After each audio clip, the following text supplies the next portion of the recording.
The message came through at 6:30 in the morning. 9 men. That was all there were. 9 SAS soldiers garrisoned in a mud-walled fort at the edge of a small coastal town in southern Oman, and somewhere out in the darkness beyond the wire, between 200 and 300 heavily armed guerrillas were already moving into position. The officer in charge, Captain Mike Kealy, was 23 years old. He had been in Oman for less than 3 months. He had never commanded men in a sustained firefight. By the time the sun rose fully over the Arabian Sea that morning, he would make a decision that every military textbook written since says he should not have made. He refused to call the Americans. He refused to call anyone. He told his men they were going to hold the town of Mirbat alone, and then they did. The date was the 19th of July, 1972. The place was the Dhofar region of Oman, a stretch of coastline and mountain that most people in Britain had never heard of and would not hear about for another decade. The war being fought there was classified. It did not appear in newspapers.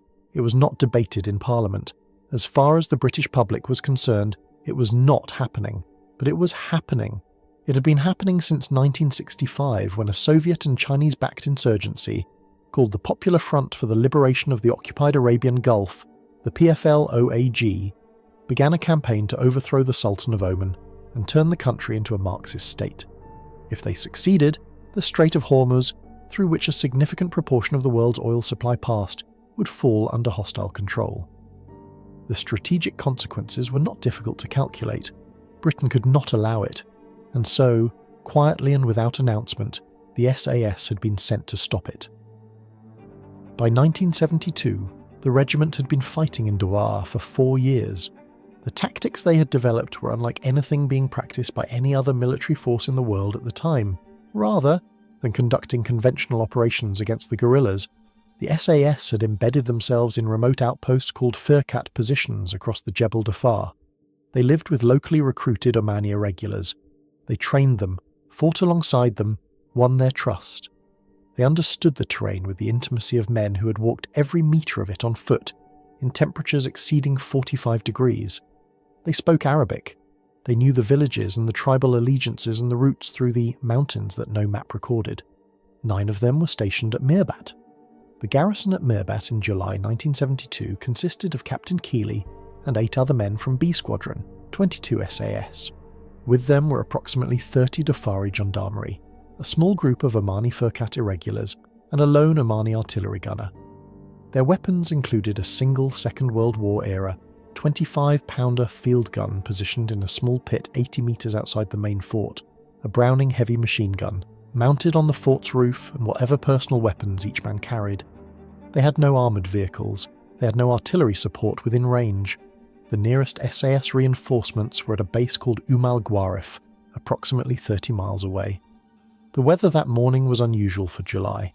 A heavy monsoon cloud, called the Kharif, had rolled in from the sea overnight, reducing visibility to less than 100 metres and crucially grounding every aircraft on the peninsula. No air support, no evacuation, no resupply. Whatever happened at Mirbat that morning was going to be settled on the ground by the men already there. The PFL-OAG assault began before first light. 250 fighters, many of them battle-hardened veterans who had trained in the Soviet Union and China and had been fighting in Dhofar for years. They were armed with Soviet Kalashnikovs, rocket-propelled grenades and mortars. They had studied the Mirbat garrison. They knew its size. They knew its weapons. They had chosen this morning deliberately because of the cloud ceiling, because air support would be impossible. They believed they could overrun the position, massacre the garrison, and be gone before anyone could respond. It was, by any rational military calculation, a sound plan. Numbers, firepower, weather, surprise. Everything favoured them. The assault began with a mortar barrage that walked across the wire perimeter and detonated against the outer walls of the fort. What the PFL-OAG commanders had not calculated for was Corporal Labalaba. Trooper Talayasi Labalaba was a Fijian-born SAS soldier, 29 years old, built like the oak furniture in the Hereford regimental lines, and possessed of a temperament so steady and so certain that men who served alongside him spoke about it for the rest of their lives. When the mortar barrage began, Labalaba ran from the main fort across 80 metres of open ground under direct fire to reach the 25-pounder artillery gun. He ran not to take cover behind it. He ran to crew it. A 25-pounder field gun is designed to be operated by a detachment of 6 men. Labalaba began firing it alone. He loaded the shell, set the charge, aimed and fired, over and over again. He shortened the fuse to 0 so the rounds were detonating on impact at close range as the PFLOAG assault waves crossed the wire. He was hit in the jaw by a round early in the engagement. He kept firing. Captain Kealy, watching from the fort, made his decision. He would not fall back. He would not consolidate into a defensive perimeter inside the walls and wait for relief. He would hold the gun pit because the gun pit was the only thing standing between the guerrillas and the town. He called Guarif on the radio and reported the situation. He was told that aircraft were grounded, that no immediate support was available, that he should hold. Kealy acknowledged and put the radio down. He then picked up his weapon and ran across the open ground with medical trooper Tobin to reinforce Labalaba at the gun. Tobin was hit almost immediately after arriving. Labalaba continued to fire the gun whilst Kealy and a second Fijian SAS soldier, Trooper Sekonia Takavizi, who had also run across the open ground under sustained fire, held the perimeter of the pit against fighters who were now within grenade range. Labalaba was mortally wounded. He died at the gun he had refused to abandon. Takavizi was wounded. Kealy was the last man standing in that gun pit. A 23-year-old officer with a rifle, 2 severely wounded comrades, and a wave of guerrillas closing from 3 sides. He did not call for a ceasefire. He did not attempt to negotiate. He continued to direct fire and hold the position.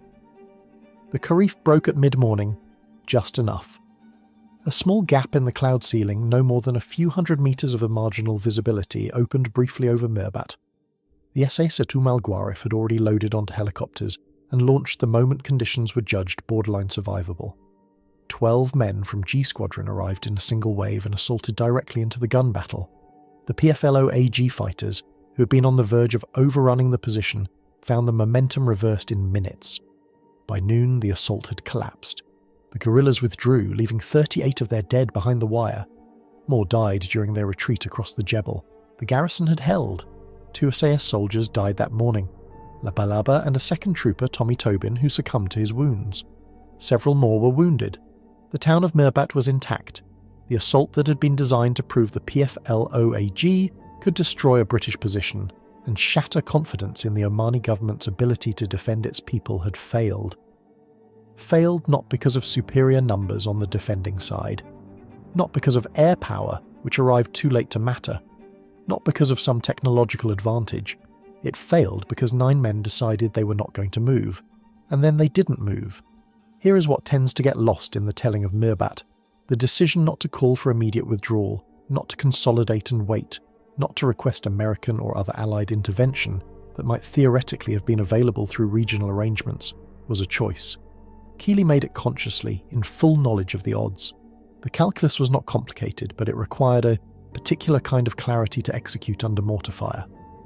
If the garrison pulled back into the fort and abandoned the gun, the guerrillas would be inside Mirbat within the hour. The town would fall. The symbolic and strategic damage would be severe. If the garrison held the gun and the gun line and refused to yield ground, the guerrillas had to come to them across open killing ground.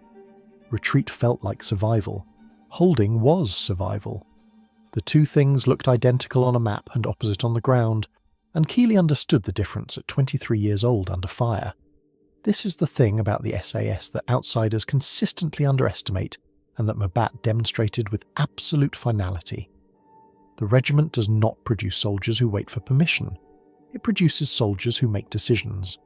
The selection process that culls 200 candidates to fewer than 30 is not primarily a fitness test. Though the fitness standards are severe, it is a decision test. Week after week, in exhaustion and cold and deliberate disorientation, candidates are placed in situations where the correct answer is not provided, where no authority figure confirms their choice, where they must act on their own judgment with incomplete information and no safety net. The men who pass are the men who decide, correctly, consistently, under conditions designed to make correct decision-making feel impossible. Kealy had been through that process. Labalaba had been through that process. Takavizi had been through that process. None of them had been told what to do at Mirbat that morning. There was no doctrine that covered it. There was no senior officer on the radio talking them through the options. There were 9 men and a situation, and the judgment of the men standing in it. they judged that they would hold, and because they held, because they ran across open ground under fire to a gun that should have been impossible to crew alone and fired it anyway, the town survived. The Battle of Mirbat was not declassified until 1980. The men who fought there received no public recognition for 8 years. The Victoria Cross was not awarded, though the action has since been described by military historians as amongst the most remarkable small unit defensive stands in British military history. The regiment's instinct was, as it has always been, to say nothing, to return to Hereford, to write the after-action reports, to train the next intake of candidates, and to carry the memory of Laba Laba quietly and without ceremony. That is the culture. It is also why Mirbat took 50 years to enter public consciousness in the way that it deserved. But the lesson was not lost on the people who needed to learn it. British officers who studied the battle understood something fundamental about what the SAS had demonstrated. Small numbers held together by exceptional training and an absolute refusal to accept that a situation was unrecoverable will outperform larger forces that decided the position was worth holding, no Allied assistance was requested, no evacuation was sought. The Americans were not called that morning, and the men at Mirbat decided the position was worth holding and held it, against odds that should have made the decision indefensible. 54 years later, military instructors at staff colleges still use the morning of the 19th of July, 1972, to illustrate a principle that cannot be taught from a textbook. It can only be demonstrated by men who have already decided, before the shooting starts, exactly how far they are prepared to go. At Mirbat they went all the way, and the town behind them never fell.